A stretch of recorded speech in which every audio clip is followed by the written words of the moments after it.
Très bien, nous allons retourner au livre de la Genèse ce matin. Ça fait déjà quelques semaines que nous avions laissé en pause cette série de prédications. Et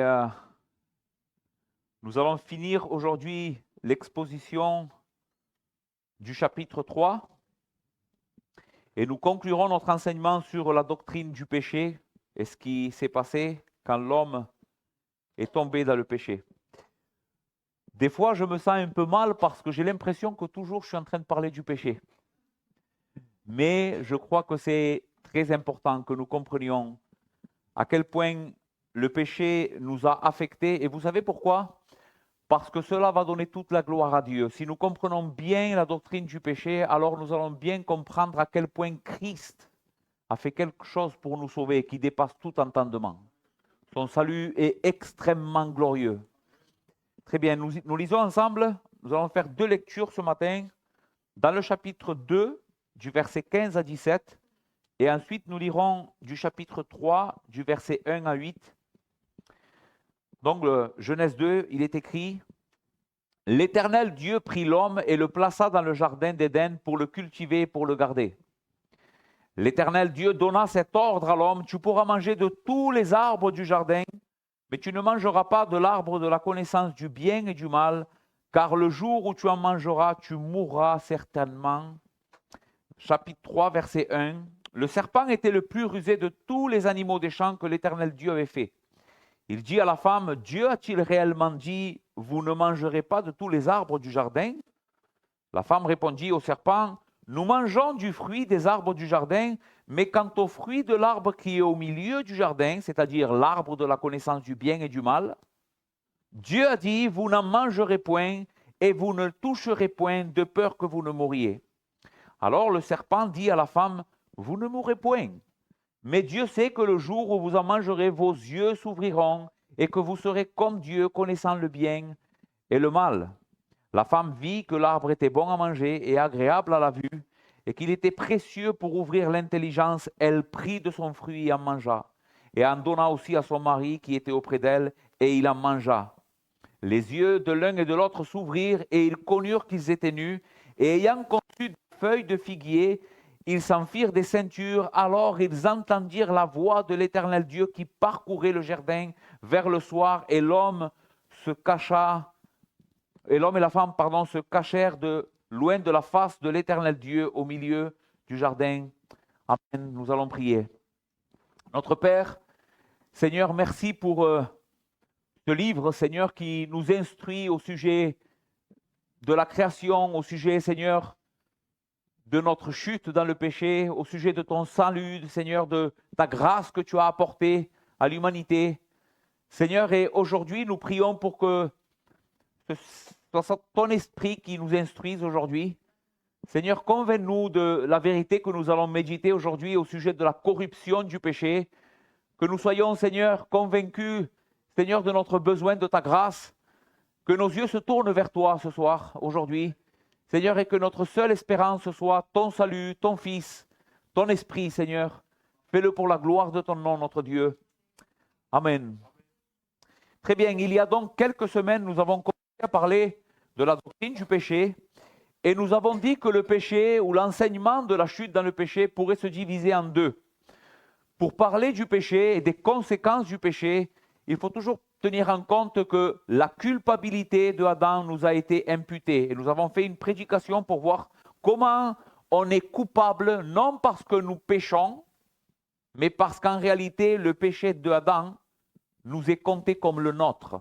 Et c'est ça qui nous rend coupables devant les yeux de Dieu. Mais la Bible ne s'arrête pas là, frères et sœurs et amis.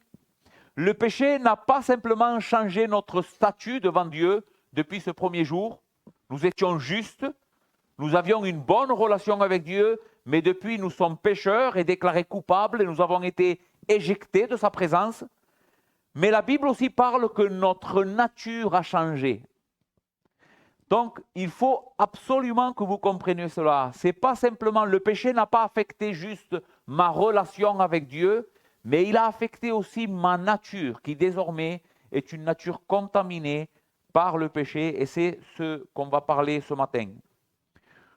Nous ne sommes pas simplement coupables, nous sommes aussi corrompus.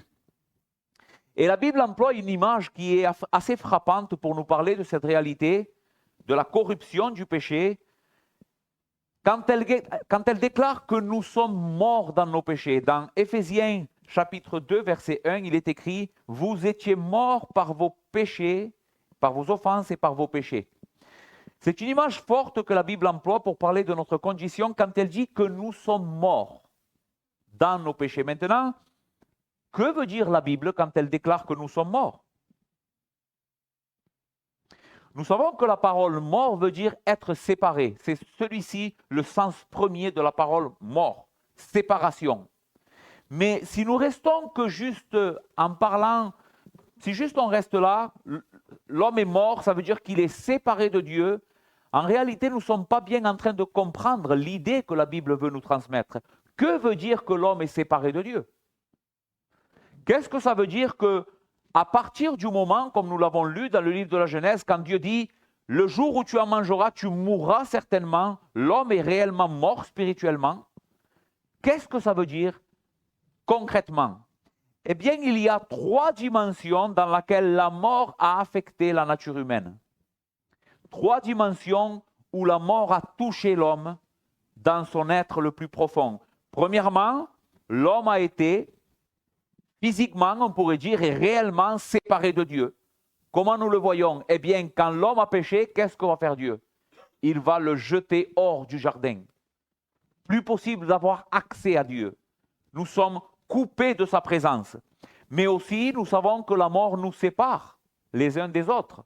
Qu'est-ce qui se passe quand une personne, malheureusement, on a eu l'occasion dans ma famille ces derniers jours d'expérimenter cela, qu'est-ce qui se passe quand une personne va décéder, meurt physiquement? Eh bien, ce qui nous fait mal, c'est qu'on sait qu'on est séparé de cette personne. Elle n'est plus là. On emploie même cette parole pour parler de cela, nous l'avons perdu. Parce qu'il n'est plus là, on est séparé. Donc la mort, c'est réellement une séparation. Mais la mort va plus loin que simplement être séparé de Dieu. Elle implique aussi une incapacité à toute communion avec Dieu. Et c'est de ça que je voudrais plus particulièrement vous enseigner ce matin. Qu'est-ce que ça veut dire que l'homme est mort? Cela veut dire qu'il est séparé de toute communion réelle, spirituelle avec Dieu parce qu'il en est incapable. Que fait un mort si on lui parle? Qu'est-ce que peut faire un mort si on lui parle? Est-ce qu'il peut entendre? Est-ce qu'il peut réagir?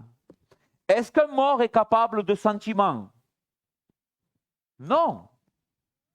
Un mort n'a aucune réaction face à la vie. La vie, c'est Dieu. Ce qui veut dire que quand Paul nous dit que nous sommes morts dans nos péchés, nous n'avons aucune réaction à tout ce que Dieu est. Nous sommes morts. La mort spirituelle se manifeste par une insensibilité morale et affective. Envers Dieu, l'homme est insensible à ce qui est spirituellement bon, insensible à ce qui est saint, insensible à ce qui est juste. Ce n'est pas simplement qu'il ne peut pas aller vers ce qui est juste ou ce qui est bon. C'est vrai ça, que l'homme est incapable d'aller vers cela, nous allons le voir. Mais il ne va pas vers le bon, il ne va pas vers la sainteté, il ne va pas vers la lumière parce qu'il est insensible à cela. Il est mort. Et donc, il n'a aucune réaction face à la beauté de Dieu. Donc, quand les Écritures utilisent le mot « mort » pour décrire notre condition, il ne s'agit pas de dire que quelques-unes des parties de l'être humain ont été affectées par le péché. Le jour où tu en mangeras, tu mourras. Et c'est exactement ce qui s'est passé.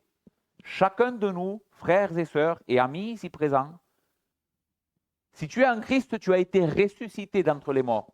Si tu n'es pas en Christ, tu es mort aujourd'hui à cause de cette parole de Dieu.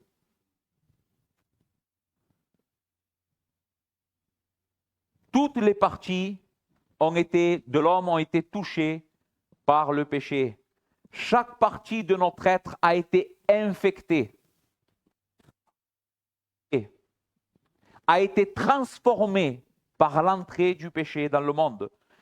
Quelles sont les parties qui composent notre être? De quoi est fait l'homme? Ou comment est fait l'homme? Eh bien, l'homme, il a une partie matérielle ou physique, n'est-ce pas, que nous pouvons toucher, qui est le corps. Et l'homme aussi a une partie immatérielle, qui est une partie spirituelle, c'est l'âme et l'esprit.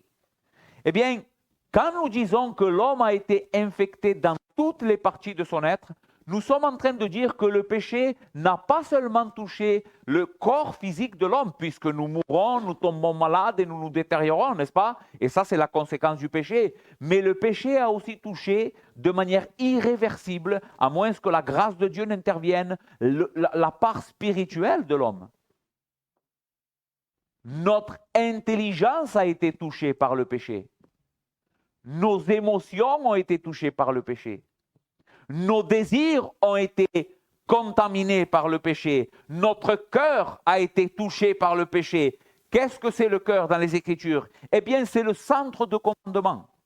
C'est ça le cœur dans les Écritures. C'est de là que proviennent toutes nos décisions. C'est de là que proviennent tous nos désirs. C'est de là que proviennent toutes nos ambitions. Ce que nous voulons, nous le voulons avec notre cœur. Et toutes ces choses, nos objectifs, nos motivations, ont été infectés par le péché. Ce qui veut dire que tout ce que désire maintenant l'homme déchu, il le désire parce que et cela est incliné vers le péché, jamais vers la sainteté. Écoutez ce que Paul dira dans Romains 7, 18. « Je sais qu'à moi, c'est-à-dire dans ma chair, il n'habite rien de bon. » Je sais qu'à moi, dans ma chair, c'est-à-dire dans mon humanité déchue, c'est ça la chair, dans l'Épître aux Romains, il n'habite rien de bon. Dans Jérémie, le prophète Jérémie, dans le chapitre 17, au verset 9, il dira « Le cœur est tortueux par-dessus tout. Il est incurable. Qui peut le connaître ?» Voici la déclaration que Dieu fait à notre sujet. Nous avons un cœur tellement malade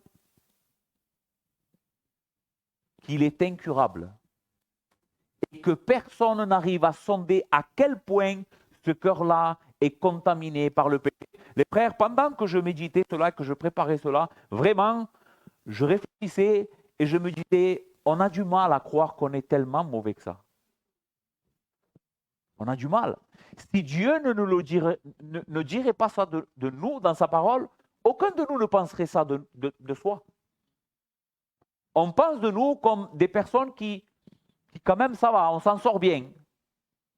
Mais ce n'est pas ce que Dieu dit. Dans ces passages, les Écritures ne nient pas que les hommes incroyants puissent faire du bien. Ce n'est pas ce qu'enseigne la Bible. On est capable de faire du bien à notre société, n'est-ce pas? Tu es capable de faire du bien à quelqu'un de ta famille. Des gens sont même capables de donner leur vie pour d'autres. Quand on parle de la dépravation totale de l'homme, cela ne signifie pas que l'homme est aussi mauvais que possible. Ce n'est pas ça. L'homme peut faire du bien.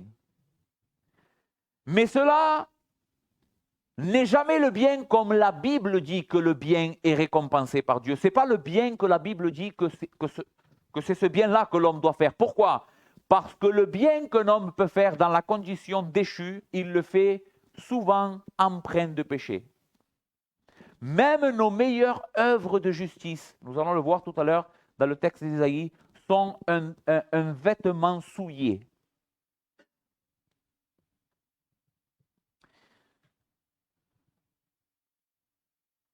Le péché a touché toutes les facultés de l'homme et l'homme est désormais incapable de venir à Dieu par lui-même. L'homme est incapable de faire une bonne chose étant influencé, sans être influencé par la grâce de Dieu. Vous savez pourquoi certains hommes font encore des choses bien, même qui sont dans le monde?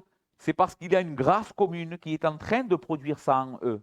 Si Dieu enlèverait la grâce commune qu'il donne à toute l'humanité, eh bien nous serions tous des monstres. Ce monde dans lequel nous vivons serait invivable.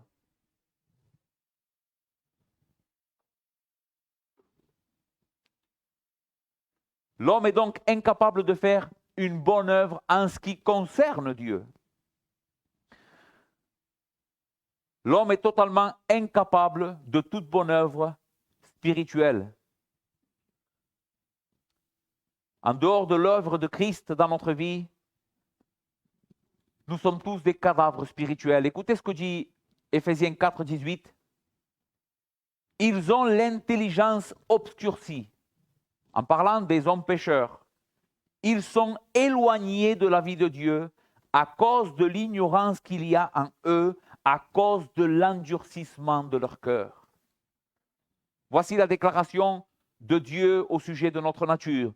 Nous sommes éloignés de la vie de Dieu parce que nous avons une intelligence obscurcie à cause de l'ignorance qui est en nous, à cause de l'endurcissement de notre cœur. C'est pour cette raison que nous ne voulons pas de Dieu et qu'aucun de nous ne vient à lui de manière spontanée et libre. Si Dieu ne vient pas chercher le pécheur en exerçant sur lui sa toute puissance, l'homme ne vient pas à lui. L'homme préfère les ténèbres que la lumière, on le voit. Maintenant, soyons un peu plus précis et nous allons aller un peu plus précisément pour méditer ces choses. Premièrement, je voudrais parler à quel moment nous devenons cet homme ou cette femme pécheur. Quand est-ce dans notre existence? Est-ce que c'est au moment où nous commettons notre premier péché? J'ai déjà répondu à cette question dimanche dernier, ou la fois où nous avions traité la première partie, mais on va en parler de ça parce que je pense que c'est important. Écoutez ce que le psaume 51, verset 7 dit. C'est David qui parle, inspiré par l'Esprit, il dit « Voici, je suis né dans l'iniquité et ma mère m'a conçu dans le péché. » Les frères, on ne pourrait pas être plus clair que cela. David est en train de dire qu'au moment de sa naissance, sans avoir fait aucune mauvaise œuvre, il n'avait commis aucun péché, aux yeux de Dieu, il était déjà coupable. Cela nous parle plus que simplement l'imputation de la culpabilité d'Adam. Nous l'avons déjà traité.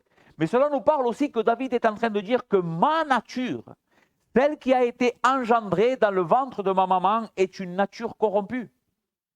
C'est ce que dit la deuxième moitié du verset. Et ma mère m'a conçu dans le péché. Ma conception a été faite à partir d'une nature pécheresse. Le péché est donc présent dès la naissance.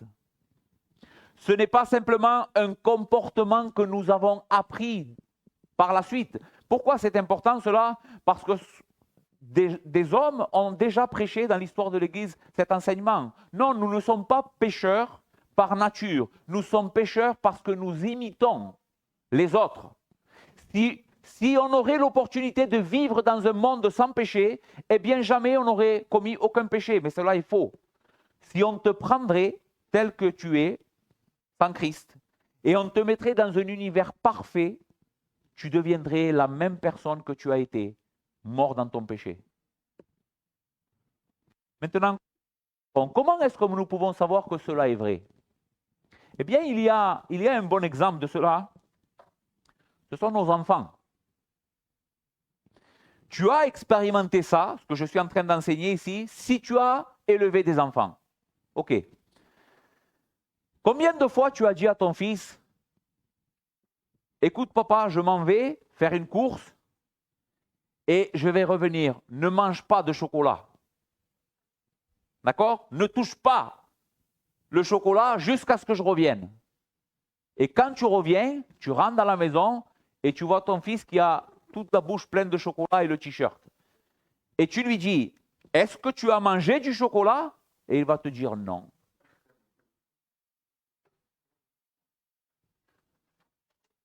Pose-toi la question.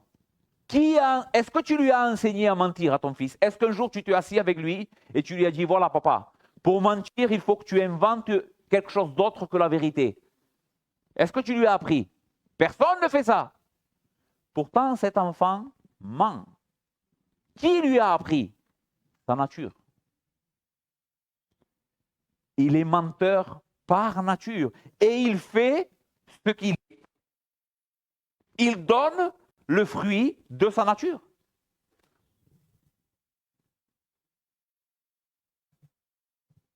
Donc, nous sommes corrompus dès l'origine.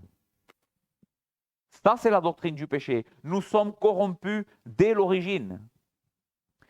Maintenant, comme je vous disais, cette corruption ou le péché a touché toutes nos facultés.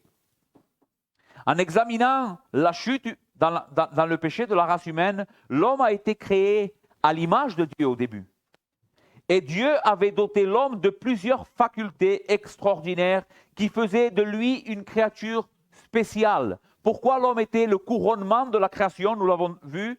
Pourquoi? Parce que Dieu avait doté l'homme et la femme de caractéristiques, d'attributs qui étaient spéciaux.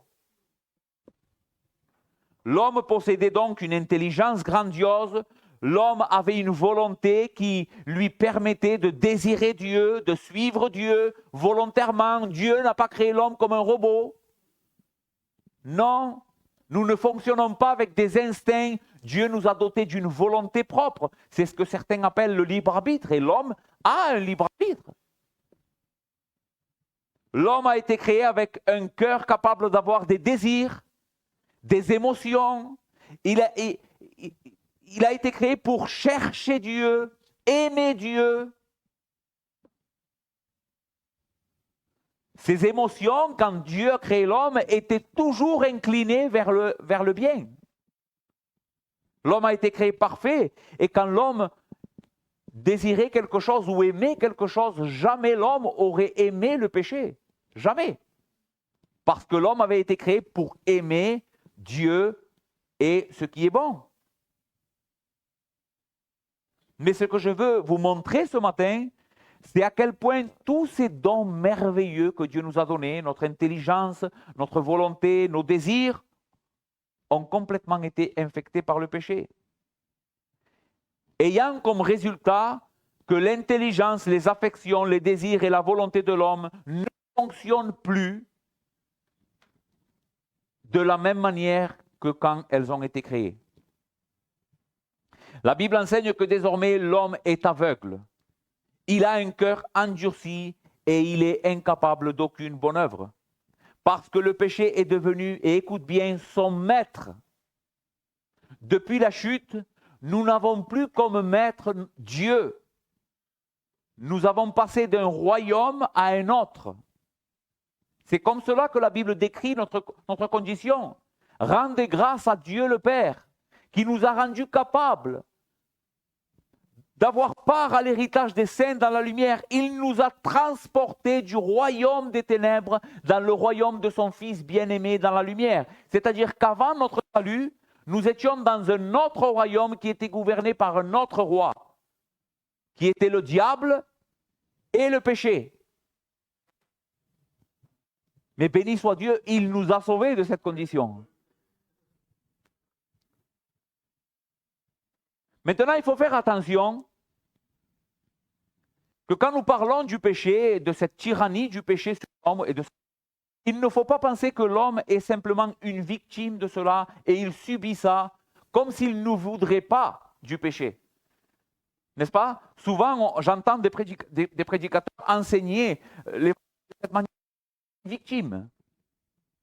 Mais ce n'est pas ce que la Bible enseigne. Malgré que le péché est réellement le tyran de l'homme et son roi, cela ne veut pas dire que l'homme est dégagé de toute responsabilité. La Bible ne parle jamais du péché comme quelque chose qui est distinct à l'homme et à sa nature.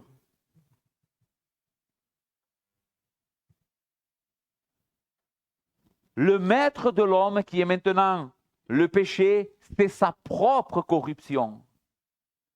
Ce qui fait de l'homme un être coupable et pas une victime. Est-ce que vous avez compris ça? L'homme ne subit pas simplement cette tyrannie du péché, il y participe, il s'y voue, il se donne à plein gré. Le péché est quelque chose de très vicieux, les frères. Donc, depuis la chute de l'homme, il est entièrement enclin et opposé à tout bien spirituel. Écoutez ce que Genèse 6, 5 dit. L'Éternel vit que la méchanceté des hommes était grande sur la terre et que toutes les pensées de leur cœur se portaient chaque jour uniquement vers le mal. Chaque jour, les pensées du cœur de l'homme, quand Dieu regarde l'homme sans Christ, il voit que chaque jour, ses pensées s'inclinent uniquement vers le mal. Nous avons donc l'intelligence obscurcie. 2 Corinthiens, chapitre 4, versets 3 et 4. Écoutez ce que Paul dit à ce sujet. Si notre évangile est encore voilé, il est voilé pour ceux qui périssent, pour les incrédules dont le Dieu de ce siècle a aveuglé l'intelligence afin qu'ils ne voient pas briller la splendeur de l'évangile de la gloire de Christ qui est l'image de Dieu. Ici, magistral. Quand il parle de la condition de l'homme, il dit quand notre évangile est prêché, il y a certains hommes qui ne l'acceptent pas. Il y a des hommes qui ne veulent pas de la vérité. Et je suis sûr que tu en connais toi aussi, n'est-ce pas? Que tu leur as prêché l'évangile et qui t'ont dit non, non, moi ça ne m'intéresse pas ça. Maintenant, nous on pense que ça c'est fait parce que l'homme est libre et il fait ce qu'il veut. N'est-ce pas? Ce n'est pas ce que la Bible enseigne ici. Ici, Paul dit que quand un homme est incrédule et rejette l'évangile, pourquoi? Pourquoi est-ce qu'il le rejette? Parce qu'il ne voit pas. Et pourquoi il ne voit pas avec les yeux du cœur? Je ne parle pas ici des yeux, les yeux physiques, bien sûr que cet homme voit, mais quand la Bible dit ici, pour les incrédules dont le Dieu de ce siècle a aveuglé l'intelligence, elle est en train de parler des yeux du cœur, c'est-à-dire des yeux du cœur qui nous permet de voir si quelque chose est bon pour moi ou pas. C'est ça l'intelligence, n'est-ce pas? Eh bien, Paul dit que notre intelligence a été complètement plongée dans les ténèbres. Quand on nous présente la vérité de Christ, nous sommes complètement incapables de percevoir cette vérité, de l'apprécier et de vouloir de cette vérité. Pourquoi? Parce que c'est le Dieu de ce siècle, c'est-à-dire Satan, qui opère une puissance sur les hommes et qui tient les hommes captifs pour qu'ils ne voient pas briller la splendeur de l'évangile de Christ, à moins que Christ te donne des nouveaux yeux pour voir. Écoutez ce texte. Dans l'évangile de Jean,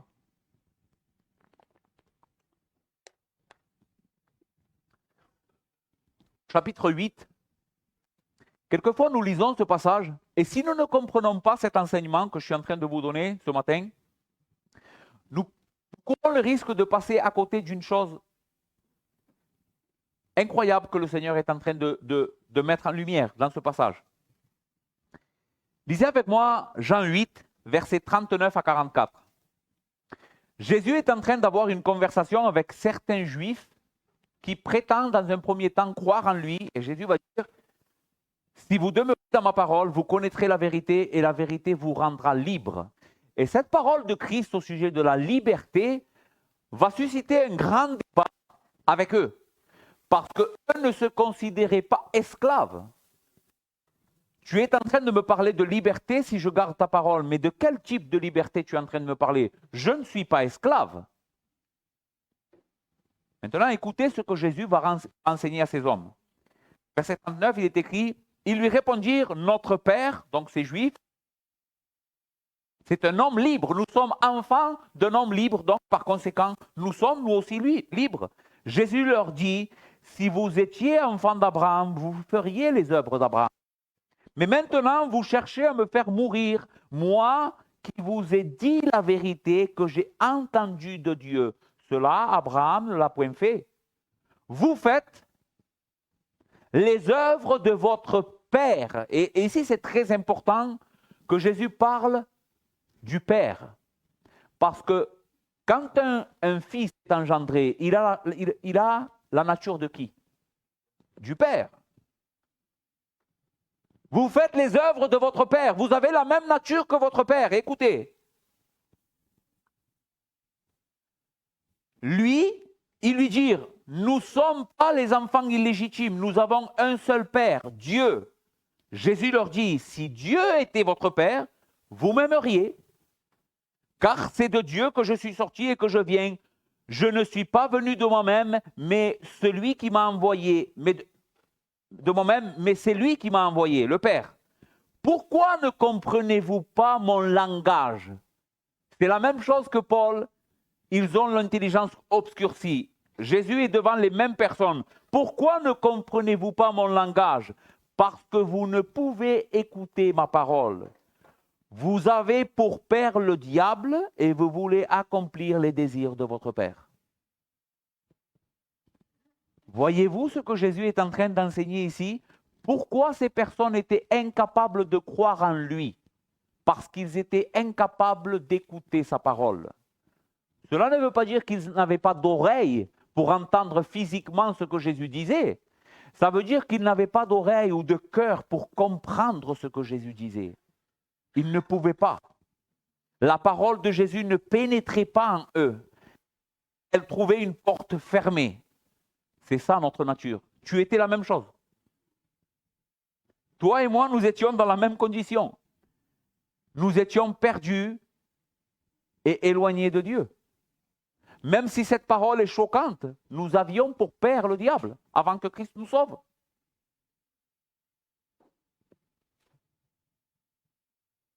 « 1 Corinthiens 2, versets 13 et 14. Paul dit, et écoutez, celui-ci est aussi très intéressant au sujet de l'intelligence de l'homme. Et nous en parlons, donc Paul est en train de parler de la proclamation de l'évangile. Il va dire, et nous en parlons de l'évangile, non avec des discours qu'enseigne la sagesse humaine, mais avec ce qu'enseigne l'esprit, employant un langage spirituel pour les choses spirituelles. C'est-à-dire que l'évangile de Jésus-Christ, même si c'est un message cohérent que tu peux entendre et comprendre, en réalité, il y a derrière ce message une puissance spirituelle. C'est un message spirituel, c'est un message qui vient du ciel. Nul ne peut confesser que Jésus est le Seigneur si cela ne lui est donné de l'Esprit. Pourtant, on peut le dire avec la bouche, Jésus est le Seigneur. Mais derrière ça, il y a une puissance spirituelle. C'est ce que Paul est en train de dire ici. Maintenant, regardez la réaction de l'homme naturel, c'est-à-dire l'homme dans son péché, s'il n'a pas l'Esprit, face à ce message. Mais l'homme naturel n'accepte pas les choses de l'Esprit de Dieu, car elles sont une folie pour lui et il ne peut les connaître parce que c'est spirituellement qu'on en juge. En d'autres mots, ce que Paul est en train d'enseigner, c'est que le message de l'Évangile est un message spirituel. Mais l'homme naturel n'a pas l'Esprit. Et parce qu'il n'a pas l'Esprit, il ne peut pas le comprendre. Et parce qu'il ne le comprend pas, il ne l'accepte pas. Et parce qu'il ne l'accepte pas, il va en enfer. Et il reste dans sa condamnation. L'homme ne comprend pas Dieu correctement. Il est spirituellement aveugle. Ce n'est pas simplement un problème intellectuel. Non, c'est un problème moral. C'est ce que nous sommes en train de voir ce matin, les frères. C'est un problème de nature. C'est sa nature qui s'oppose à Dieu. Ce n'est pas un manque de connaissance. L'homme ne rejette pas Dieu parce qu'il manque de preuves non plus. Certains hommes disent, si je verrai Dieu, je me convertirai. Ou si Dieu guérit un tel ou un tel, je me convertis. Ce n'est pas vrai. Même si cet homme verrait Jésus-Christ devant lui, si Christ n'opère pas un miracle dans son cœur, il le rejette. Parce que son intelligence est aveuglée par le péché. L'incrédulité, les frères, n'est pas quelque chose de neutre. C'est un péché coupable. Ne pas croire en Dieu va te condamner en enfer. Mais pourquoi nous ne croyons pas en Dieu naturellement? Parce que nous nous y opposons. Éphésiens 4, versets 17 à 18. Voici donc ce que je dis, Paul dira aux Éphésiens, exhortant, après leur conversion. Et ce que je déclare dans le Seigneur, c'est que vous ne devez plus marcher comme les païens. Comment marchaient les païens et comment marchaient les Éphésiens avant leur conversion? qui marchent selon la vanité de leurs pensées. Ils ont l'intelligence obscurcie. Ils sont étrangers à la vie de Dieu à cause de l'ignorance qui est en eux, à cause de l'endurcissement de leur cœur. Le texte ici, c'est comme un enchaînement ou comme un escalier qui descend et qui mène l'homme de plus en plus bas dans sa condition. Premièrement, Paul dit pourquoi les païens ne vivent pas pour la gloire de Dieu, parce qu'ils ont les pensées vaines. Leur pensée, parole vanité, veut dire quelque chose de vide, quelque chose qui n'accomplit jamais ce qui est bon. C'est ça la vanité. La vanité, c'est rechercher ce qui n'a pas de valeur. Eh bien, Paul nous révèle ici, inspiré par l'Esprit, donc c'est l'Esprit de Dieu, que sans Christ, séparés de Dieu, toutes nos pensées sont vides. Nous travaillons pour le néant.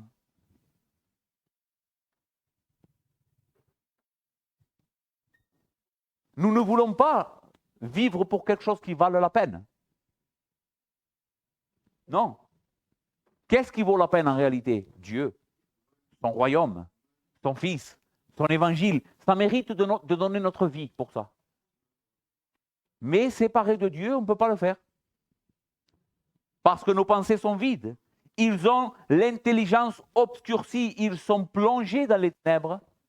C'est pour ça qu'ils ont les pensées vides et ils sont étrangers à la vie de Dieu. Donc nous avons vu premièrement comment le péché n'est pas quelque chose qui est resté dans la périphérie, n'est-ce pas? Il a affecté notre intelligence. Nous ne sommes plus capables de raisonner correctement sans Christ. Deuxièmement, le péché a affecté nos désirs et nos affections. Jean 3, versets 19 à 20. Et ce jugement, écoutez bien, c'est que la lumière étant venue dans le monde, les hommes ont préféré les ténèbres à la lumière parce que leur œuvre était mauvaise. Car quiconque fait le mal est la lumière et ne vient point à la lumière de peur que ses œuvres ne soient dévoilées. Vous pouvez mettre un peu la clim là? Ça ne vous dérange pas? Ce que Jésus enseigne dans ce passage est révolutionnaire, les frères. Et ceci devrait changer complètement notre manière de percevoir l'Évangile. Et j'exhorte même des pasteurs qui peut-être nous écouteraient un jour à comprendre cette vérité pour ne plus commettre cette erreur de présenter l'Évangile comme si l'homme voudrait de Dieu par lui-même.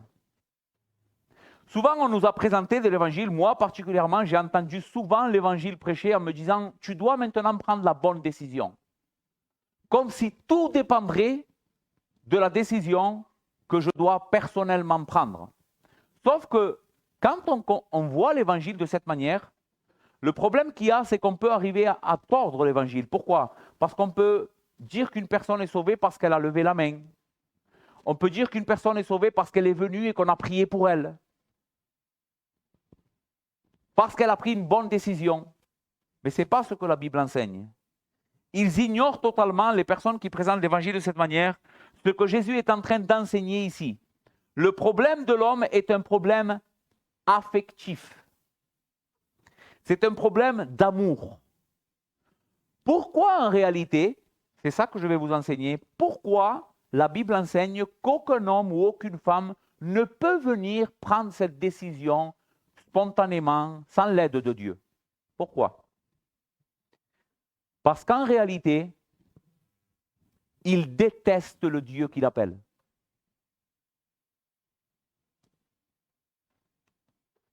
Tu vas me dire aussi, toi, tu en es sûr de ça? Moi, je crois que tout le monde aime Dieu. Eh bien, tu es grandement dans l'erreur si tu crois ça. La Bible enseigne que tous les hommes, sans exception, détestent Dieu. Et que ceux qui aiment Dieu, l'aiment parce que Dieu les a aimés le premier. Écoutez ce que dit le psaume 2, versets 1 à 6. Dieu donne ici une description de toute l'humanité. Écoutez le texte. Pourquoi ce tumulte parmi les nations? Le tumulte ici en question, c'est des nations qui s'agitent, des hommes qui s'agitent. Des vaines pensées parmi les peuples.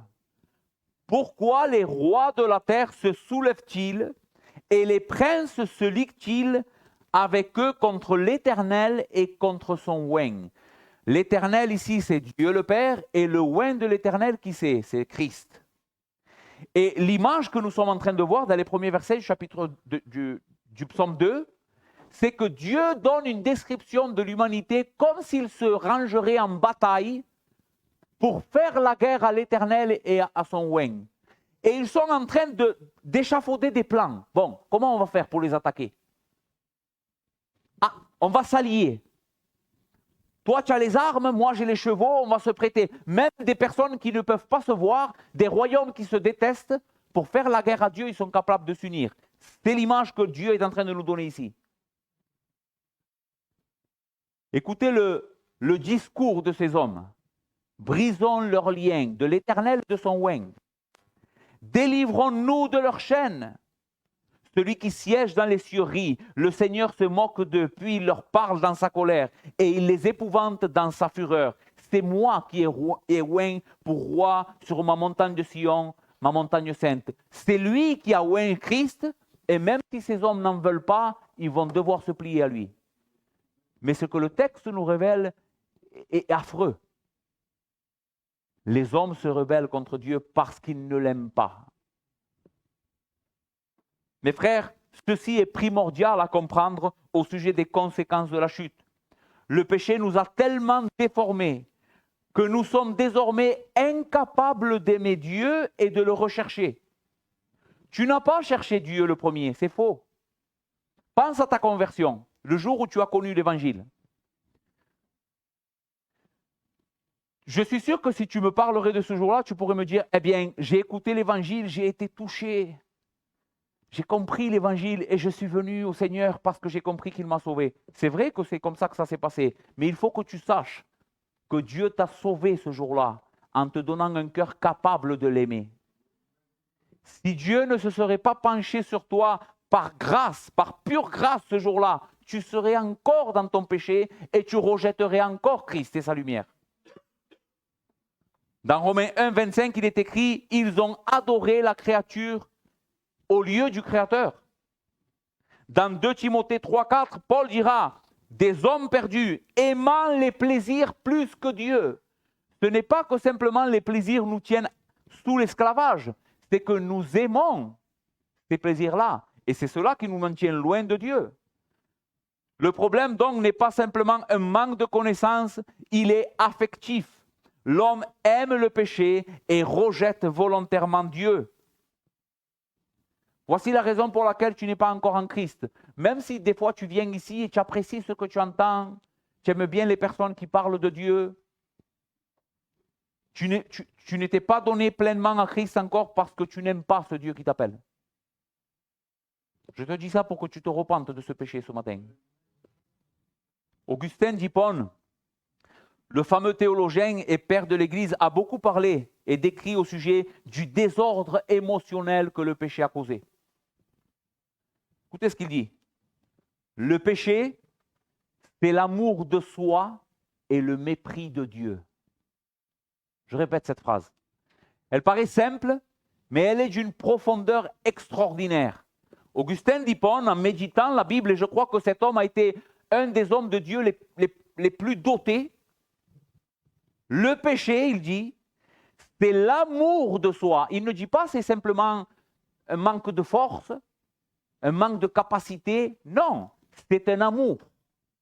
Le péché, c'est l'amour de soi jusqu'au mépris de Dieu. Celui qui aime le péché va mépriser Dieu, obligatoirement. Par contre, celui qui aime Dieu, qu'est-ce qu'il va faire? Il va s'éloigner du péché. Dans une autre phrase, dans les confessions d'Augustin, il dira, celle-ci est un peu plus compliquée, mais vous l'expliquer, il dira, mon poids, c'est mon amour. Où que je sois porté, c'est lui qui m'y porte. Je répète, mon poids, c'est mon amour. Où que je sois porté, c'est lui qui m'y porte. En d'autres mots, ce qu'Augustin est en train d'enseigner, c'est que tout ce que nous faisons, ceci est très important et je voudrais bien l'expliquer, notre volonté s'inclinera toujours vers ce que nous aimons et désirons. La volonté n'est pas quelque chose qui est à part de nos désirs et de nos amours. Un homme ne peut pas choisir quelque chose sans l'aimer. Vous comprenez? Notre volonté, c'est ce que dit mon poids, donc il parle ici de sa volonté, c'est mon amour. C'est ce que nous avons dit vendredi. Là où est ton trésor, là aussi sera ton cœur. C'est la même chose. Mon poids, c'est mon amour. Et c'est là où je vais. C'est vers où mon amour m'incline. Pourquoi je préfère un plat de lentilles qu'un plat de pâtes? Parce que j'aime mieux les lentilles que les pâtes. C'est mon amour qui m'incline à que ma volonté fasse autre chose. Maintenant, regardez le texte que nous avons lu dans Jean. Jésus dit, les hommes ont préféré les ténèbres à la lumière parce que leurs œuvres étaient mauvaises. Jésus est en train d'enseigner exactement la même chose qu'Augustin d'Hippone. Pourquoi nous rejetons Christ? Pourquoi le monde ne veut pas de Jésus? Parce que les hommes préfèrent les ténèbres. Ils aiment les ténèbres. Leur vie a une préférence contre ce qui est Dieu. C'est pour cela qu'ils veulent de ça et ils préfèrent ça que venir à Christ. Donc, nous avons parlé de l'intelligence, nous avons parlé de nos amours et nos affections. Troisièmement et plus brièvement, je vais vous parler de la volonté parce que je suppose que vous avez déjà entendu le libre arbitre, l'homme a le libre arbitre, je vous ai dit qu'il l'a. Mais qu'est-ce qui s'est passé depuis la chute? Notre volonté est maintenant esclave de notre corruption. Jean 8, verset 34. Quiconque se livre au péché, dira Jésus, est esclave du péché. Quiconque se livre au péché est esclave du péché. En d'autres mots, celui qui commet le péché et qui se met sous son autorité, c'est parce que c'est un esclave de celui-ci. Et tout à l'heure, un frère priait et a dit, Seigneur, pardonne-nous parce que nous vivons des fois encore, même en tant que chrétiens, comme des gens qui sont un peu esclaves du péché. Et c'est vrai. En tant que chrétien, je sais que tu vas comprendre ce que je vais te dire parce que souvent quand nous tombons dans le péché, nous les chrétiens, c'est comme si une force s'appliquerait à notre vie, comme si on serait contraint de le faire, n'est-ce pas? Mais Christ nous a libérés de cet esclavage. Mais quelqu'un qui est hors Christ, sans la vie de Christ, sans la vie de l'Esprit, est tout le temps, 24 heures sur 24, sous l'esclavage du péché. De manière que cet homme, en réalité, ne fait jamais ce que lui voudrait faire. Il fait toujours ce que le péché lui dicte. Romains 8, 7. Car l'affection de la chair, et ici c'est l'affection du péché, est inimitié contre Dieu, parce qu'elle ne se soumet pas à la loi de Dieu et qu'elle ne le peut même pas. Paul nous enseigne ici dans l'Épître aux Romains que l'homme est incapable de se soumettre à la loi de Dieu parce que sa chair lui en empêche. Il ne le veut même pas. L'homme choisit librement. L'homme n'est pas un robot. Quand l'homme décide de ne pas venir à Christ, c'est lui qui le fait. Mais il le fait selon sa nature, selon ses désirs. Il ne peut donc jamais choisir Dieu, puisque sa nature, selon le verset de Romains que nous venons de lire, est complètement opposée à ce que Dieu est. La volonté de l'homme est libre dans ses choix, mais esclave dans sa direction et ses inclinations. Je vais vous donner un exemple pour que vous compreniez ce que je suis en train de vous dire. Je sais que c'est un peu costaud à comprendre, mais c'est important. Quand on parle du libre arbitre, souvent on m'a dit « Oui, mais ce que tu es en train de prêcher, ce n'est pas possible parce que l'homme n'est pas un robot, Joséito. Si tu dis que l'homme est incapable de venir à Dieu par lui-même, par sa propre décision, alors tu es en train de dire que l'homme est un robot et quand il vient à Christ, c'est parce que Dieu le force, comme s'il ne voudrait pas venir et Jésus vient et le prend par force et l'amène. Alors dans un certain sens, c'est vrai, parce que le texte dit « Nul ne vient à moi à moins que le Père ne l'attire ». Et la parole « attirer » ici veut dire « traîner ». Mais comment est-ce que Dieu nous traîne dans sa grâce vers son Fils? Il nous libère du péché. C'est de cette manière qu'il nous traîne. Ok. Ce que je veux vous enseigner, c'est ça. Qu'est-ce qui s'est passé avec la volonté de l'homme au moment de la chute? Eh bien, l'homme avait une nature ou une volonté libre. Il pouvait ne pas pécher, mais il pouvait aussi désobéir. Ça, c'est la vraie liberté, n'est-ce pas? C'est-à-dire, enfin, la vraie liberté, être neutre. Il pouvait obéir et il pouvait désobéir. Donc, il pouvait faire ce qu'il voulait. Ok. Mais quand nous sommes tombés dans le péché, nous avons perdu la faculté de vouloir obéir. Nous ne pouvons plus obéir, nous ne pouvons que désobéir. Ça fait partie des conséquences du péché. Imaginez un cheval. Imaginez que vous avez un champ et vous achetez un beau cheval, d'accord? Et vous le mettez dans ce champ, vous le laissez libre, vous avez au moins 150 ou 200 mètres carrés. Que va faire le cheval? Il va aller où il veut. Il va manger ici, il va boire là-bas, il fait ce qu'il veut. Pourquoi? Pourquoi il fait ce qu'il veut? Parce que ce cheval a une volonté, n'est-ce pas? Maintenant, si dans ce même cheval, vous mettez un cavalier dessus. C'est le même champ, c'est le même cheval, mais maintenant il y a un cavalier. Est-ce que le cheval a perdu sa volonté? Est-ce qu'elle n'existe plus dans le cheval? Elle y est, n'est-ce pas?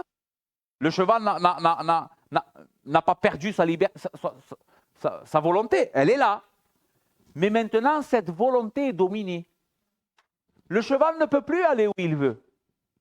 Qui sait où va le cheval? Là où le jockey veut qu'il aille. Parce qu'il contrôle sa volonté.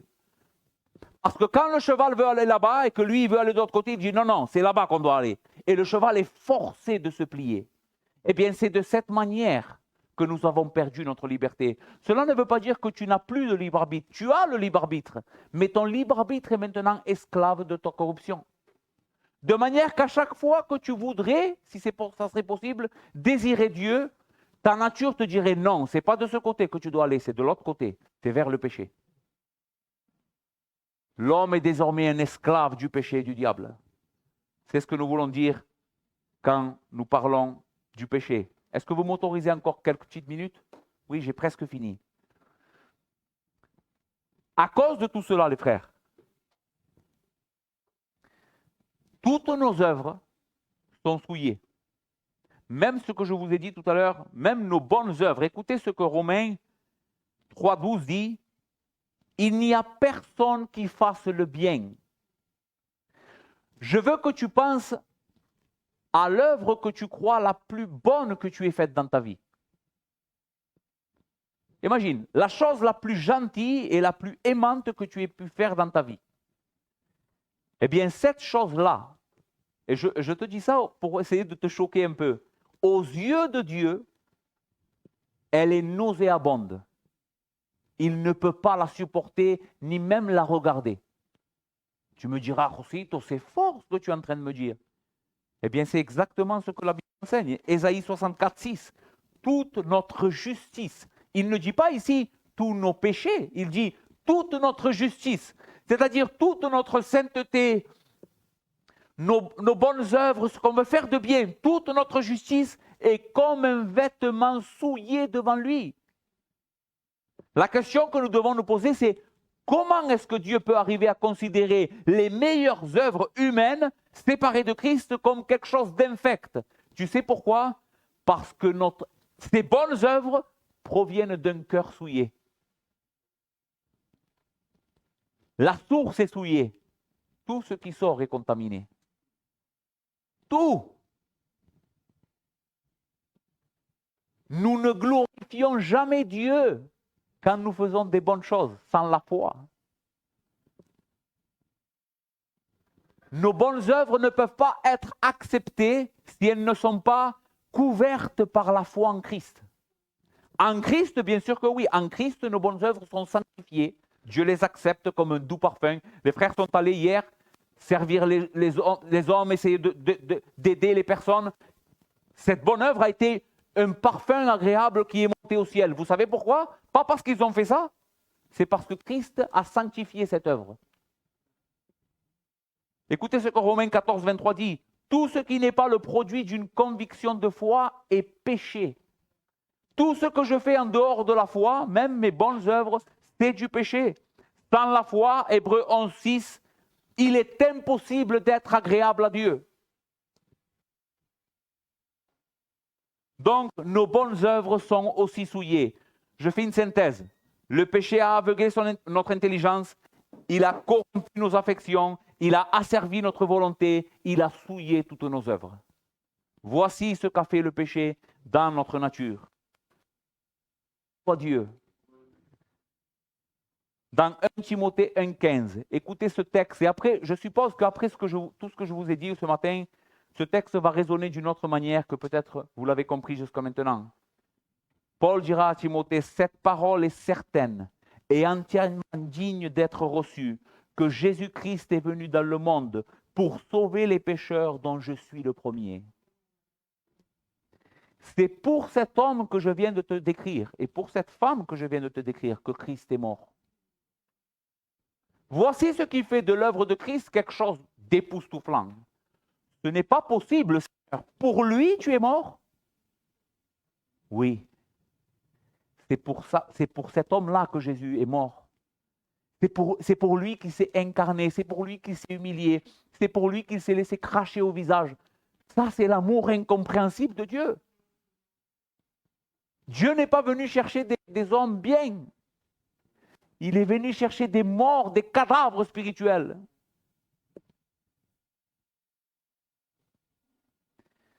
Que devrait faire cet enseignement pour nous, les chrétiens?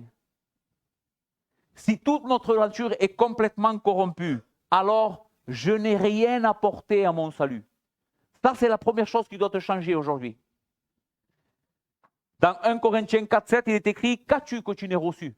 Et si tu l'as reçu, pourquoi t'en vantes-tu » Tout ce que tu as, tout ce que tu es, ce n'est pas parce que tu es une bonne personne. Si Dieu te livrerait à toi-même, tu serais un monstre. Mais Dieu a eu pitié de toi. Et il t'a donné sa grâce. Avec sa grâce, il t'a donné un cœur qui aime. Un cœur qui est doux. Un cœur qui est humble. Un cœur qui aime Christ et qui aime sa vérité. Pourquoi s'en glorifier? Non, c'est lui que nous devons glorifier. Toute la gloire doit être pour lui. C'est pour cette raison, les frères, qu'un vrai chrétien combat l'orgueil. Un vrai chrétien ne peut pas regarder son semblable par-dessus son épaule en disant « Regarde celui-là ». Parce que si nous comprenons ce que nous avons dit ce matin, j'étais pire que lui peut-être, sans la grâce de Dieu. Tout est par grâce, les frères. Tout est par grâce. Et cela bannit l'orgueil de notre vie. Si cela est vrai, si ce que nous avons dit ce matin est vrai, non simplement nous avons été sauvés par grâce, mais nous continuons à être sauvés par grâce. Dans Jean 15, 5, il est écrit « Sans moi, vous ne pouvez rien faire ». Tu n'avais pas la capacité de venir à Christ, nous l'avons dit, mais tu n'as pas encore la capacité de demeurer en Christ. Tu crois que c'est parce que tu es bon que tu demeures en Christ? Tu crois parce que tu es un bon chrétien, une bonne chrétienne qui prie, qui lit des bons livres, que tu gardes la foi en Jésus? Sans moi, vous ne pouvez rien faire. C'est sa grâce qui est en train de te soutenir.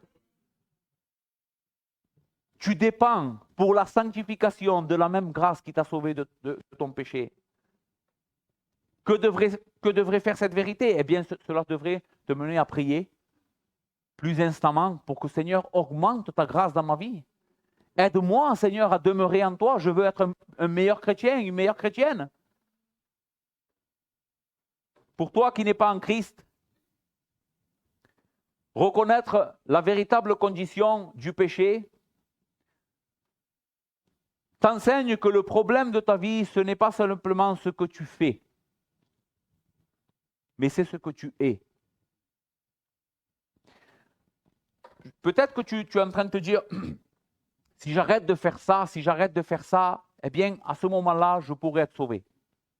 Mais ce n'est pas ce que Dieu te dit aujourd'hui. Ce que Dieu te dit, c'est que tu ne dois pas changer ce que tu fais, tu dois changer ce que tu es.